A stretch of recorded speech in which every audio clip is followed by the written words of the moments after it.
Halo semuanya, kami dari kelompok 8 akan mempresentasikan ide aplikasi kami yang berjudul Tornado Detector.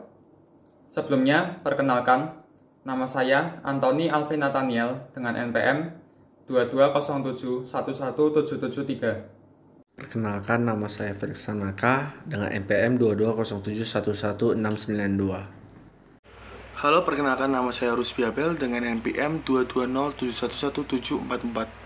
Terima kasih. Perkenalkan, nama saya Yudhika Wirotama, NPM 2207111701. Tornado Detector adalah aplikasi yang bermanfaat untuk sistem peringatan dini dan mitigasi dari bencana puting beliung. Ide aplikasi Tornado Detector terinspirasi dari beberapa aplikasi yang telah ada yang kami amati. Yang pertama adalah aplikasi AccuWeather.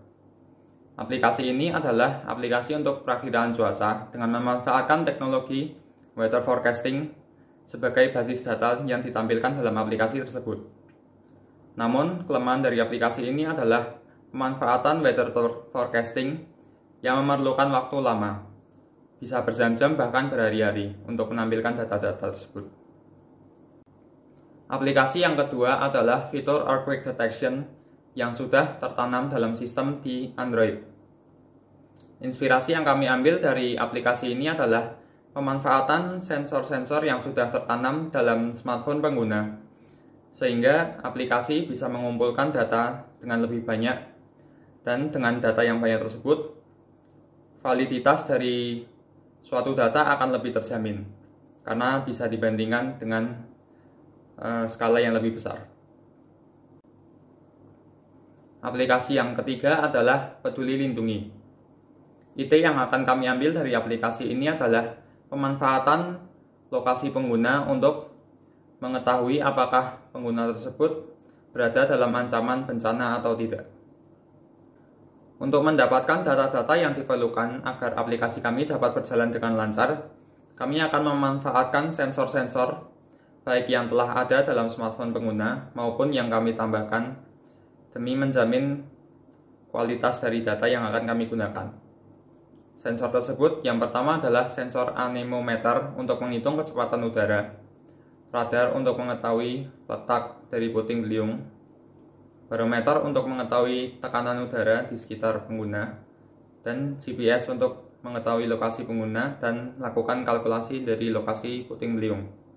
Kemudian, standar dari pengukuran data-data yang akan kami gunakan adalah dengan menggunakan standar Enhanced Fujita Scale atau EF Scale.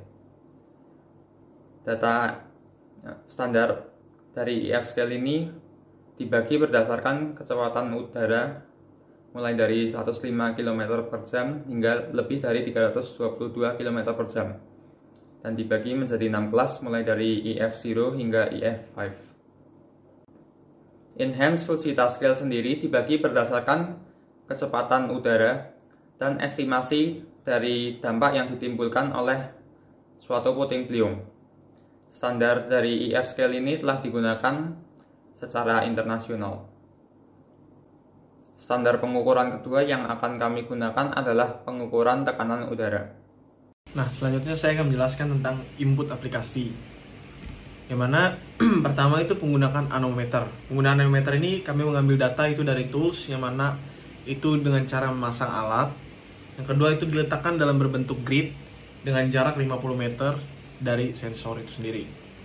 Yang mana satu sensor itu mencakup bisa sampai 50 meter wilayah, itu luasnya.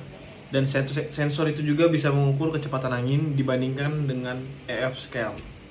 Lanjut. Untuk penggunaan radar. Jadi radar ini kami gunakan itu berdasarkan mengambil data dari institusi yaitu BMKG. Yang mana itu menggunakan hasil imaging radar, yang mana kalau teman-teman imaging radar itu seperti gambar penjelasan radarnya. Itu bisa mendeteksi partikel air hujan di udara, raindrops. Partikel air hujan dipilih karena mudah terbawa udara atau tornado, sehingga bisa memperlihatkan adanya tornado dari pergerakan partikel air yang janggal. Untuk teman-teman yang mau lihat contoh radar yang kami maksud, itu seperti gambar yang telah kami tunjukkan di PPT-nya. Kita lanjut. Nah, untuk cara kerja dari radar itu adalah radar terus-menerus memindai atmosfer dengan menyelesaikan pola cakupan volume, yaitu VCP. Sebuah VCP terdiri dari radar yang membuat beberapa pemindai 360 derajat atmosfer. Itu dengan cara mengambil sampel serangkaian sudut elevasi yang meningkat. Ada dua jenis model VCP. Itu bisa menggunakan modus curah hujan. Saat curah hujan terjadi, radar itu tidak perlu sensitif dalam mode udara bersih karena hujan memberikan banyak sinyal balik. Jadi pada saat yang sama, ahli meteorologi itu ingin melihat lebih tinggi di atmosfer saat curah hujan terjadi untuk menganalisis struktur vertikal atmosfer. Badai ini adalah saat ahli meteorologi mengalihkan radar ke mode presipitasi, itu menggunakan salah satu dari dua volume pola cakupan. Ini bisa teman-teman langsung baca di slide PPT ini. Selanjutnya, nah, untuk cara kerja radar. Jadi apa arti warna dalam produk refleksitas? Nah, itu itu seperti gambar yang di sebelah kanan itu contoh radar itu membaca bagaimana situasi di tempat tersebut. Jadi warna adalah intensitas gema yang berbeda, yaitu reflektivitas yang diukur dalam dBz, yaitu desibel Z selama setiap pemindaian ketinggian.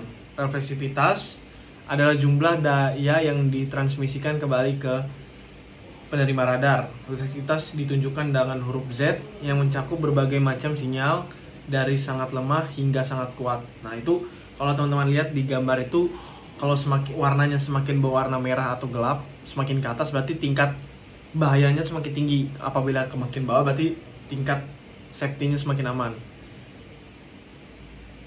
Lanjut.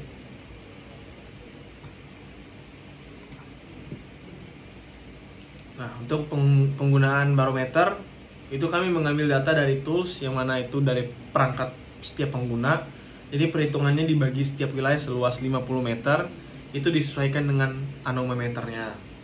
Minimal itu 10 perangkat dalam satu wilayah untuk penyesuaian atau penyocokan dalam cara kerja aplikasi. Jadi mengukur tekanan udara di wilayah pengguna, itu data dicocokkan, yaitu cross referencing dengan data dari pengguna lain.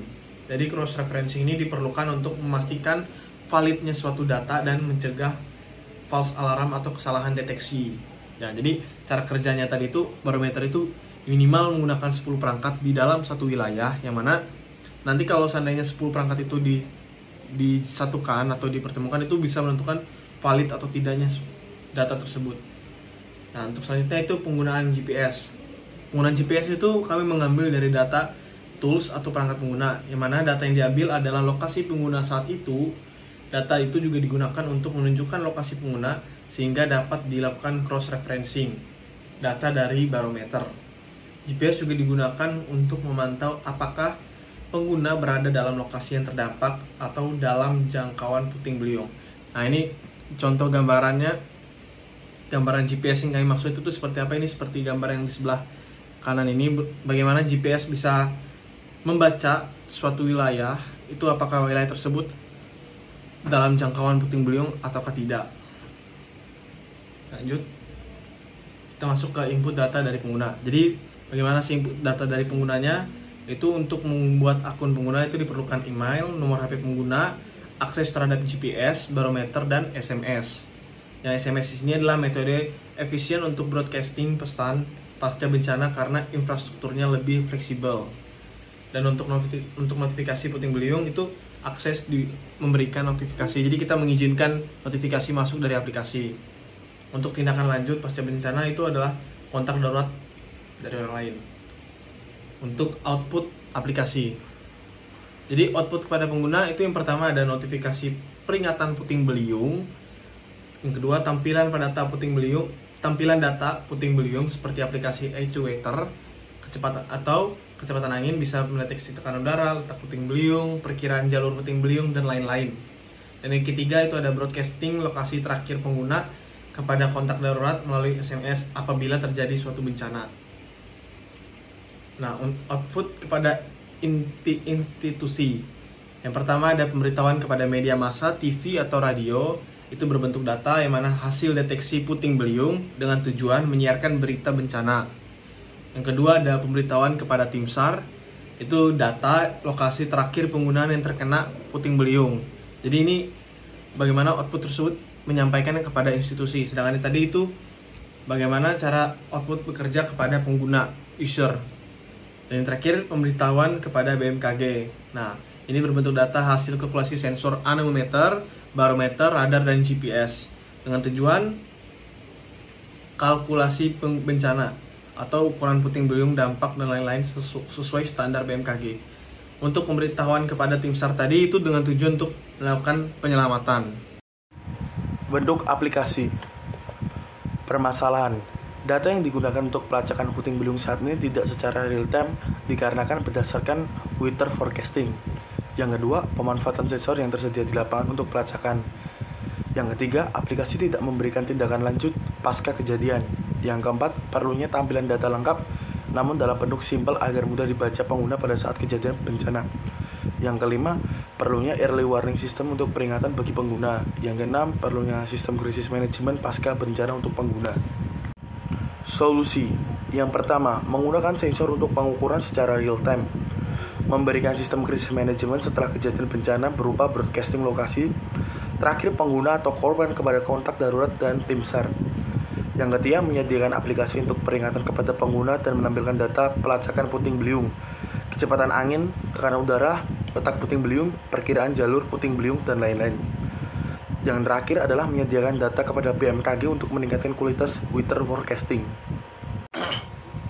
Tahapan kerja, login atau register. Yang pertama, pengguna membuat akun atau register untuk aplikasi Tornado Detector. Kedua, akun digunakan untuk menyimpan data di server. Yang ketiga adalah pengguna login ke aplikasi. Yang selanjutnya adalah tahapan kerja atau pengukuran data.